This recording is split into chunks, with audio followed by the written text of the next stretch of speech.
Good morning, guys. I am excited to start this channel, you guys.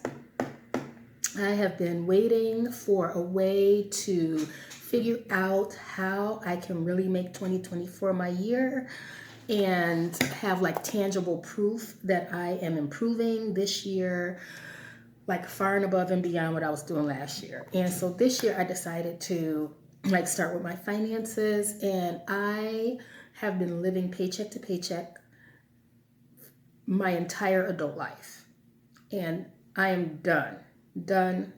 We are getting out of this rut of waiting for my paycheck, spending everything in my paycheck, pinching pennies till I get there again. Like, I'm done with all that, you guys. So today I am starting Dave Ramsey's Total Money Makeover. Actually, I didn't just start today. I started a couple weeks ago. I started a couple weeks ago.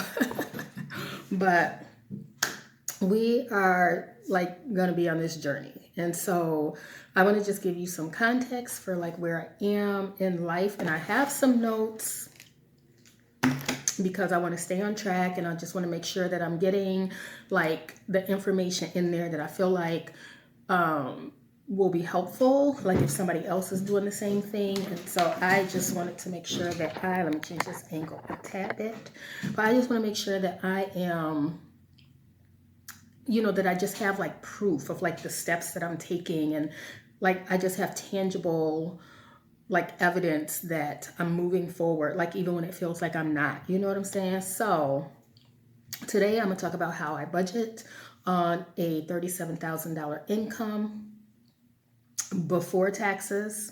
Yes, friend. And so this is my total money makeover. And so for context, I just want to explain like where I am in life right now. So I am 48 years old. I'm single and I don't have any children. I work as a sign language interpreter in an educational setting. So my Board of Education approval allows me to work in K-12 settings as a sign language interpreter. And I've had to take a test and pass it in order to be able to do that. You can't just willy-nilly be out here like I'm a sign language interpreter and go work. I know some states are like that. Illinois is not such state. You have to like take a test for like every level that you want to be at. So I've taken the test that will allow me to work in educational settings. And then in June, I have tests scheduled to be able to, oh, that's outside. I have a test scheduled to be able to get a license, a state license, so that I'm able to work out in the community. And then also there are 3 levels. So at the basic level, you can work a certain amount of jobs. At the second level, you can work a certain amount of jobs and include these jobs. And at the third level, you can work these amount of jobs, include these jobs, include these jobs. So that's how it works here in Illinois. I think that's the Midwest states. I do like that because it protects ourselves as interpreters and it protects the consumers. So the deaf people know that they are getting quality interpreters for whatever assignment that is that we have to interpret. So that's where I am. And so I earn, so according to my salary letter that I've gotten for this particular school year, I earned $37,756. That's what my salary letter said. I have not done the math to see if that's what they're really paying me. I just assume and accept. Done and done.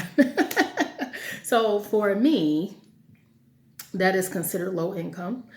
I think that anything less than $50,000 is low income. And that's before taxes. That 37,756 is before taxes. So also though, I work for a cooperative, a special education cooperative, and that's where my salaried paycheck comes from. However, our program, our deaf and hard of hearing program, is housed in a high school. And as a benefit to us who work in that high school, we also can work extracurricular activities for that school.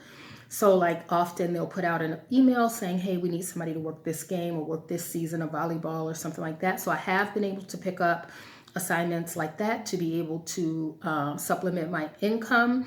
Unfortunately, this is the first time I've actually decided how I'm going to dedicate that money, because I would just get it and then like, oops, I'm behind in this, so I got to pay this or whatever. So it really wasn't like I wasn't really benefiting. Like I don't have anything to show for it, right? And so we're changing that today. We're going to have something to show for the extra money. So I just finished.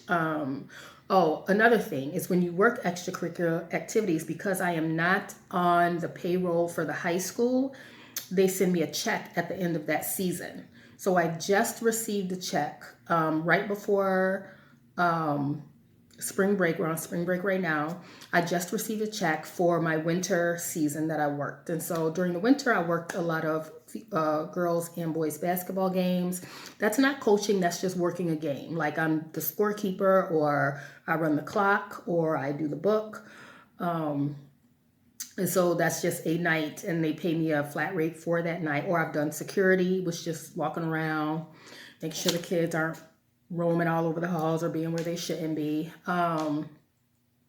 So that's what I do to supplement the income. And so when I was getting this check, I was like, something has to change, because every year I'm like, I make these goals and then I'm not really, like, I feel like I'm making goals, but then I'm not really taking the steps to like make it happen. You understand what I'm saying? And I feel like sometimes as Christians, we do that. We be like, oh, I'm going to pray about it, but then I'm not really being about it, And so I can pray for my debts to be canceled, or pray for, extra income to pay my debts. But if I'm not being a good steward over the money that I have, then what are we out here doing? And so then I'm like walking around disappointed because God didn't answer, but I'm not doing what I'm supposed to do, right? And so I've been telling my friends, I will tell anybody who listen, 2024 is going to be my year, whatever that means, but I have to be proactive, right? And so I've decided that I'm going to be proactive, and I am going to,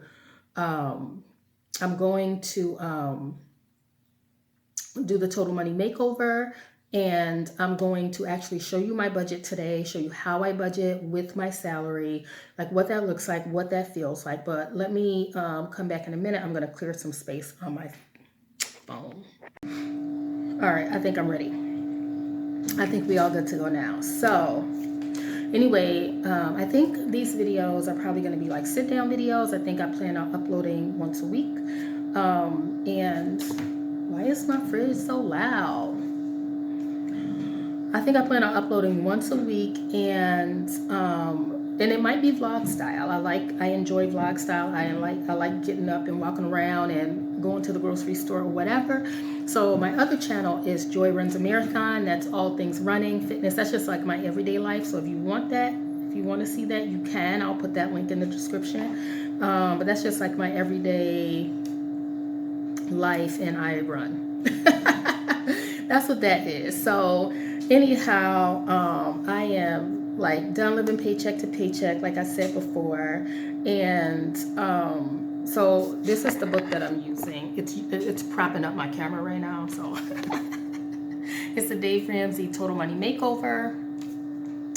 And so his philosophy is to work doing a series of steps, right? And so step number one is creating a budget. That's not step number one. Step number one is saving $1,000 in an emergency fund. The pre-steps, but there are pre-steps like before you get there, right? Sorry guys, got y'all all wonky. So there's some pre-steps you have to do before you save the $1,000 in an emergency fund. Now, because this book was written about 20 years ago, before there was a threat of a pandemic, right? Before there was a pandemic, he said $1,000, but as we all know, $1,000 is not really that much, right? So I decided to do $2,000 in an emergency fund. I don't have that yet. That's what I'm working on right now. And so some of the pre-steps he asked us to do was to make a budget, and then make sure like all of your bills are current. And so I've made a budget, and I will show you that budget. And then make sure all of your bills are current. And so bills that I have. So I have a car note, which is current. I have car insurance, which is current. I have one credit card, which is current. It is not paid off, but it is current, and I'm like actively paying on it. My student loan is current. I was 2 payments behind, but I went ahead and caught up on that with the check that I just got from my extracurricular activities. So that check was $1,680. And I was like, I am not spending a penny of this until I know what it's going to be. Because I'm like, I am done working all these extra hours, all these crazy hours. Now, mind you, it's fun. It is fun. I do enjoy it.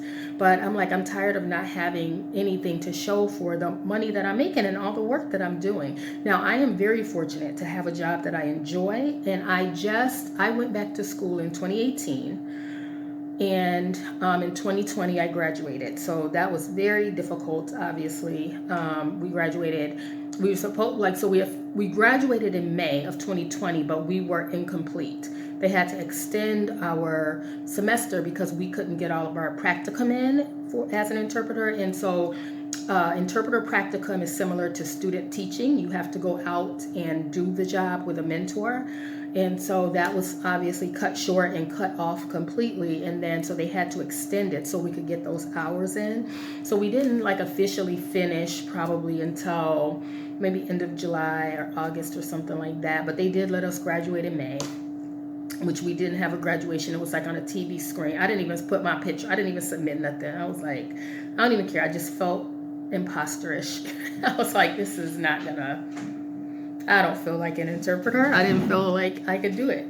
I was like, what am I gonna do now? So anyhow, I worked through all that, and I am a working interpreter. So this is only my 3rd year. I lived life. I never expected, let me just say this, because I feel like women, we don't talk about this a lot. I feel like growing up, I never expected that I would be 48 and single. I fully expected that I would have been married. I would have grown children by now. So I am not where I thought I would be in life. Like I spent, I want to say, the better part of 2022, like grieving the life I thought that I should have had, and so I'm doing all this like inner, like what did I do wrong? Like why, is my life this way or whatever? And like at 48, like I'm like, I have to grow up. Like I don't have that. I have to live the life that I have. I can't live life, woe is me because I don't have a husband, or I don't have anybody to help me with bills, or I don't have kids. And so I can't do the things like all of my, I want to say the majority of my friends are married with kids. I mean, that's life. Like that's where I am. And so I have to like steward the life that I have. Right. And so, and I did, I lived life like, well, eventually I'll get married eventually, and I'll just, his money will be paying for his house that I get to move into or whatever. Like that's how I thought. And so I never really took life seriously. So although I went to college right out of high school, I did not stay. I left after maybe a year and a half. I didn't know what I wanted to do. And so I just worked jobs that I liked. I would work at Kmart or work at a grocery store retail, or I would work at like a group home or whatever. But I never took anything seriously. I never planned for my future because I always thought I would eventually get married and have somebody to do life with. And that's not where we are today. So we have to get it together. So the pre-steps for the Total Money Makeover, to start, the first step is to make sure all of my bills are current, and which they are right now. Now that doesn't mean like, because I do have things like on my credit report, just little, like a lot of little things. I have like all these things that I still owe money for. And I know like some people are out there saying, don't pay that stuff off, don't pay that stuff off. But I'm like, I want to pay it off. Like I do. I want to pay it off. But that's not the step we're in right now. Right now, the step is like, now that all of my bills are current, the ones that like come up every month, now that my bills are current, now I can start saving my $2,000 for an emergency fund. And so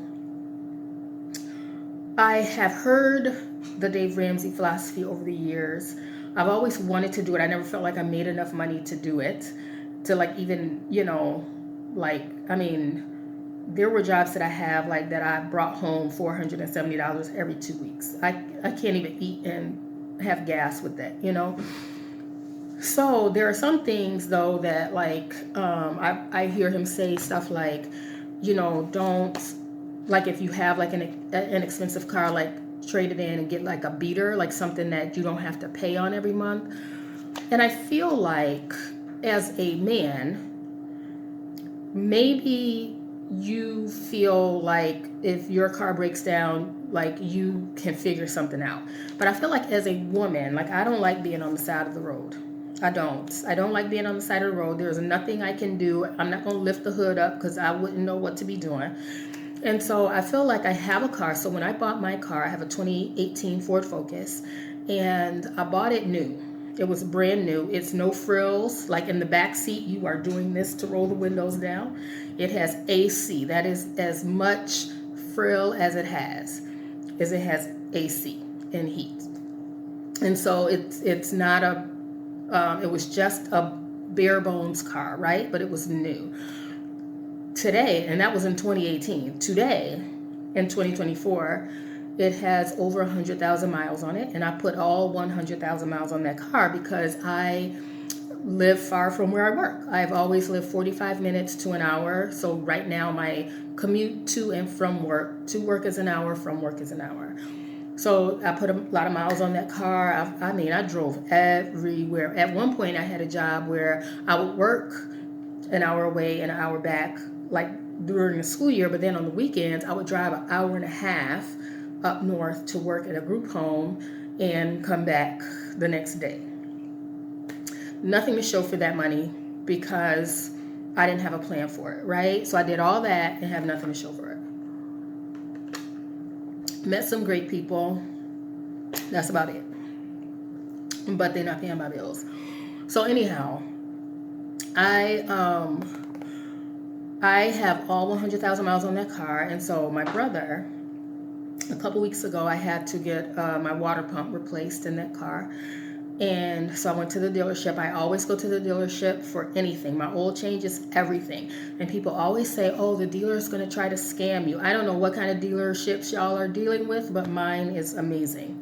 I would never take my car anywhere else. People are always, oh, I know somebody that can do that. You don't know that because they haven't looked under the hood yet. They don't know what they're getting into. So by saying, and then that place is an hour away, and then I would have to get a tow, you know what I'm saying? Like, that's not helpful. Like, so my dealership, they are the only people that have done work on my car. They're the only one time have I gotten an oil change somewhere else. But other than that, they have always, and it was cheaper at the dealership to get the oil change. And so, like, it didn't, even when I went to the other place to get the oil change, they were like, you should just go back to the dealership because this is expensive, and I was just like, whatever. But I feel like they have a running list of all the repairs that have been made on my car, and they guarantee their work. So I remember one time I had got something fixed on my car, like I would drive and it would like kind of stutter when I would take off. That's not a wear and tear issue. That's not something I did. It was under warranty. They fixed it, and then a year later it happened again. They just fixed it, and all I paid was labor, which was $100. That's it. And so I don't have an issue going to the dealership. And so yesterday I went to get my brakes replaced, my front brakes. And I said, hey, this car has 100,000 miles on it. Like, what do I need to be looking out for? He's like, things are in great shape. He was like, so whenever I get an oil change, they always kind of do a once over on your car to kind of like see what's coming up, what needs to be done. He was like, no. He was like, your transmission is in good shape. The engine's in good shape, so I'm like, all right, so I'm just going to ride it out and see how it goes. I do pay a car note. My car note is, I'll show you when I get to the budget. But I do pay a car note, and I pay car insurance. And so I don't want a beater on the side of the road. And I know Dave Ramsey tells a story about his car, how he had black smoke coming out of the exhaust because it was paid for, so he just took it. But I'm sure he wasn't driving an hour to and from work every day, and I just don't want to take that chance. I'd rather have money in the emergency fund so that if I break down, I can pay the tow truck and I can pay to get it fixed. You understand what I'm saying? So the beater mentality, I don't know. It just doesn't feel safe for me to just have a beater and not like just any car, and like you don't know the history of the car and you don't know what's gonna happen to it. So I don't agree with that. So that's really the only thing so far that I feel like I'm gonna keep my car. I won't buy a new one, but I am gonna keep the one that I have and pay it off. And so people have cars for like 10 years. Mine is my car will be 6 years old this fall. So I feel like I can get a few more years out of it, and I'm looking forward to this. So anyway, without further ado, I want to show you my, what is that? Oh, somebody sent me a message. I want to send you my, stop it. Okay. I want to show you my budget. So I'm going to turn you around so you can look at my dirty computer screen. And this is my budget. And so Dave Ramsey has this app called Every Dollar.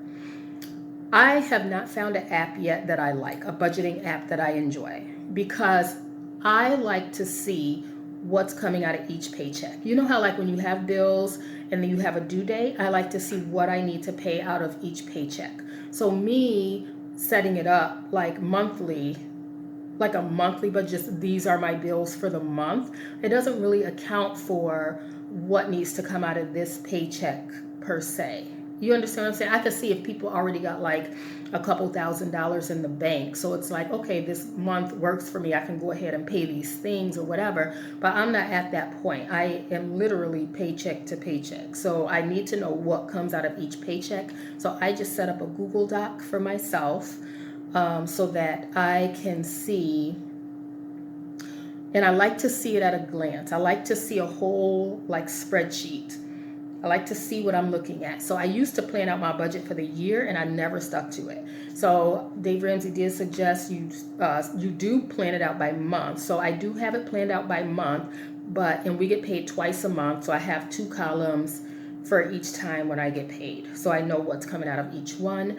And then because in May, things might change, right? So I have it set up for April. In May, things might change. So, or I may need to account for something. Like I didn't even account on this one for my aunt's birthday. So I need to do that. Because I know we're probably going out to eat. But I want to put it as a budget line item. So anyway, let me show you. Okay, hopefully you can see this okay. I know it's not going to be super steady, but let me go back up. All right, so when I started this, I called it a winning budget because I'm actually stick to it this time. And so because he talked about the outstanding bills and expenses, I have things on here. So my outstanding was my car insurance at one point. I was a payment behind. I owed money at work because we have a staff cafeteria here. We have a staff cafeteria that if you forget whatever, they cook for us and you can buy a meal for $4.50. I'm going to stop doing that because I am team food at home. I was behind 2 payments for my student loan, so I went ahead and paid that. I need to get my taxes done. That is not an outstanding bill. It's just something I need to do. My brakes, definitely wanted to get those fixed because my brakes were not grinding or anything, but before Christmas, he had taken a look at my brakes and they were wearing down. So I wanted to go ahead and get those fixed because it could cost me more later if I would end up needing a tow, and then the repair could be more serious than it needed to be.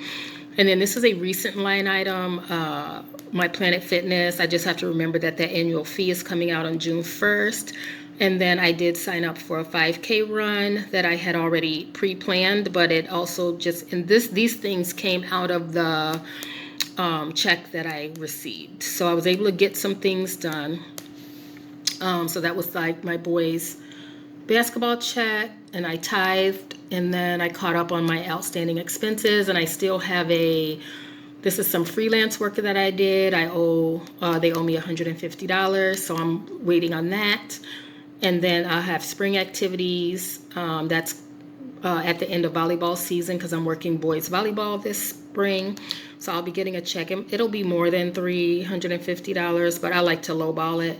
And then summer school, I'm going to work summer school, and I'm going to go ahead and build my emergency fund with that money. It'll be more than that, but I just like to lowball it, you know, just in case, because I know there's going to be 2 days during summer school that I won't be there.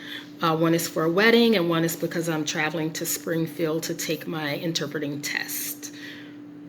And so these are like potential streams of income that I hope to, these are like goal things. Like once I pass that test and get the results, I can interpret, do some freelance interpreting work out in the community. I can do night college courses. I can do like job interviews, just a list of things I'll be able to do extra to bring in extra money. YouTube, maybe eventually I can get monetized. Real estate investment property, that's a couple years down the road because I do want to do that for sure. Okay, so March 29th was when I put this together. So I tithed, I paid off the staff cafeteria. Personal maintenance is a line budget item for me. Rent is $450. I'm very gracious. I live with my brother. Yes, I live with him. It is his place, and he has graciously allowed me to stay here and has only ever asked me for rent. And I do want to pay more because he pays all the other utilities and things. So this summer, I plan on upping that to $500.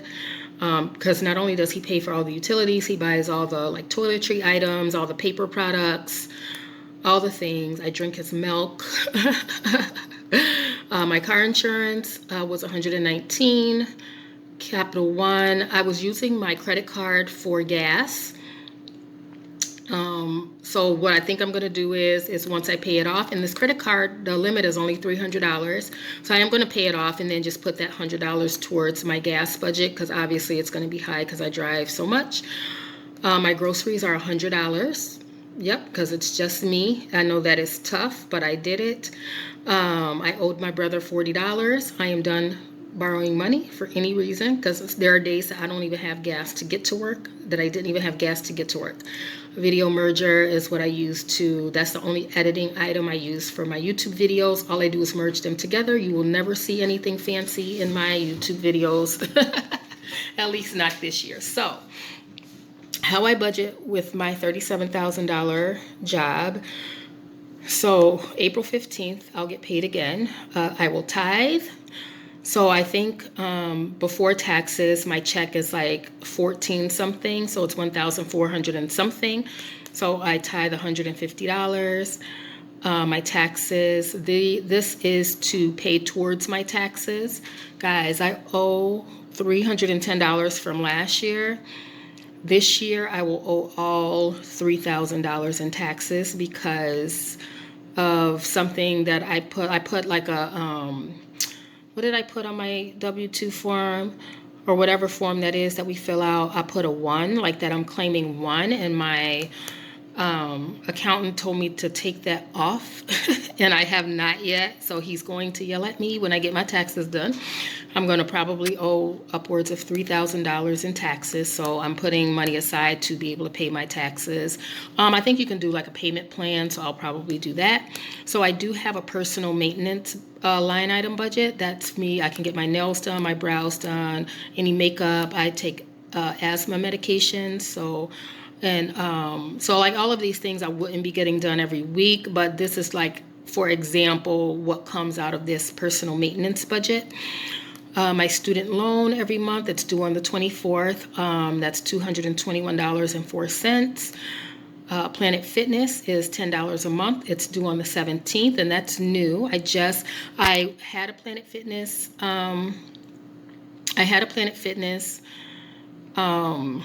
Membership, the one that you pay $25 and you can go to any Planet Fitness, but I got rid of that and I just went back to the one to pay $10 because I only use it for the treadmill, like so when it's raining or lightning or it's too cold or icy or slippery outside, or for the summer when it gets too hot outside, I can go to the gym and run. My car payment is $352.92 or $354.92, and that's due on the 11th. My groceries, I budget $100, and this is an E. I use the envelope system, so I take the $100 out of the bank. I do not swipe, so that I can know how much money I have, and that is the budget, and that is it. So if I'm gonna eat out, it comes out of that or whatever, but I am team food at home. My cell phone is $55 a month, and then my Capital One is $100. I'm gonna go ahead and pay that. You see, I got it a couple times on here, so I'm gonna go ahead and pay that off. I'm not gonna cut it up. I don't know that I am confident enough to just cut it up, but I can leave it at home. And so then for the remainder of the month of April, there's my tithe, taxes. I'm going to put towards taxes. Personal maintenance, rent is $450. My car insurance, $119. I don't know if it's still $119. You know, I feel like it fluctuates, and I don't know why. Capital One is $100. My groceries will be $100, and video merger will be $2.16. That's due on the 3rd of May. So that is my budget for $37,000. I, of course, am going to come on, like, if I have to make some adjustments to it, but like, I look at it like you never know, like, you have to know what you're going to do with your money. You know, you have to know where you are, so that you can do what you have to do. And so baby step number 1 is saving the $2,000. So that's where I am in this, is saving the $2,000. Yeah, so I don't know. Yeah, I don't know how long that's going to take me. I am not a gig worker. I am not going to go drive Lyft or Uber. I'm not going to deliver food. I am not 20. I am not interested in that life, but I will work extracurricular at work, and I have cut out all my Netflix. I have cut out Amazon Prime. I have cut out any streaming service. I don't pay for any streaming service. I also don't pay the YouTube Premium. I will just have commercials. And so all those things, so I did cut a lot I cut a lot of things out for sure. And then I am picking up extracurricular activities at work. Yep, and my car already has 100,000 miles on it. I'm not interested in running errands to bring people food. I'm not interested in that because I need my car to drive an hour to and from work. So anyway, that is how I budget on a low income, and I'm about to lose all the rest of the space that I have on this phone. So thank you for watching, and I hope you come back next week.